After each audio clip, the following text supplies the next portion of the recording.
Sir, Bengal ఎన్నికలను BJP ఎందుకు అంత ప్రతిష్టగా తీసుకుందంటారు? మమతా బెనర్జీని వ్యక్తిగతంగా దాడి చేసే పరిస్థితికి మోడీ, అమిత్ షాలు ఎందుకు వచ్చారంటారు? ఏదైనా ప్రతిష్టాత్మక తీసుకుంటుంది. ఒక బెంగాల్ ఎందుకు తీసుకుంటుంది? బీజేపీ ఏ ఎన్నికనైనా ప్రతిష్టాత్మక తీసుకుంటుంది. అందులో బెంగాల్లోనే బీజేపీకి ఏమైనా కాస్త అవకాశం అధికారంలో లేని చోట. అస్సాంలో ఆల్రెడీ పవర్లో ఉన్నారు. మళ్ళీ పవర్లో రావచ్చన్న కాన్ఫిడెన్స్ ఉంది. తమిళనాడు, కేరళలో పవర్లో లేరు, కానీ అక్కడ అవకాశమే లేదు. తమిళనాడులో ఒకవేళ వచ్చినా అది కూటమిలో భాగంగా రావాల్సిందే తప్ప విడిగా వచ్చేది లేదు. ఎందుకంటే బీజేపీ పోటీ చేసేదే 28 సీట్స్ చేస్తుంది. అందువల్ల తమిళనాడులో బీజేపీ ఒక ప్రామినెంట్ ప్లేయరే కాదు.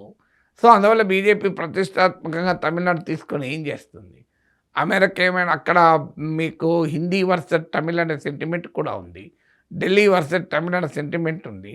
అందువల్ల మీకు మోడీ, అమిత్ షా, బీజేపీ నాయకులు ఎక్కువ తిరిగితే అది రివర్స్లో కొట్టే ప్రమాదం కూడా ఉంటుంది.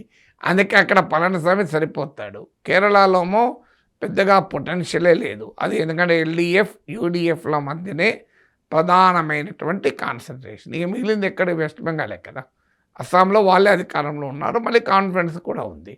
అందువల్ల బెంగాల్ పైన కేంద్రీకరించడంలో ఆశ్చర్యమే ఉంది. ఇప్పుడు మీకు 2014లో గెలిచినప్పుడు నార్త్ వెస్ట్లో బలపడ్డారు. 2019కి వచ్చే వరకు నార్త్ వెస్ట్తో పాటు ఈస్ట్లో ఎంటర్ అయ్యారు. మీకు బెంగాల్లో, అస్సాంలో మంచి ఫలితాలు, కొంత సీట్లు తెచ్చుకోగలిగారు. 2024కి వచ్చే వరకు ఈస్ట్లో మరింత కన్సాలిడేట్ అయ్యి అస్సాంలో పవర్లోకి వచ్చేసారు ఆఖరికి. సో మీకు ఇప్పుడు ఈస్ట్తో పాటు సౌత్లో పెనట్రేట్ కావాలని కోరిక. కానీ సౌత్లో జరుగుతున్న ఎన్నికలు తమిళనాడు, కేరళ కనుక అక్కడ బీజేపీకి స్కోప్ లేదు. అందువల్ల రేపు తెలంగాణ ఎన్నికలు, కర్ణాటక ఎన్నికలు మళ్ళీ ఫోకస్ ఇక్కడ పెడతారు. సో ఇప్పుడు ఉన్నది అవకాశం వల్ల బెంగాల్లో కనుక బెంగాల్లో పెడుతున్నారు.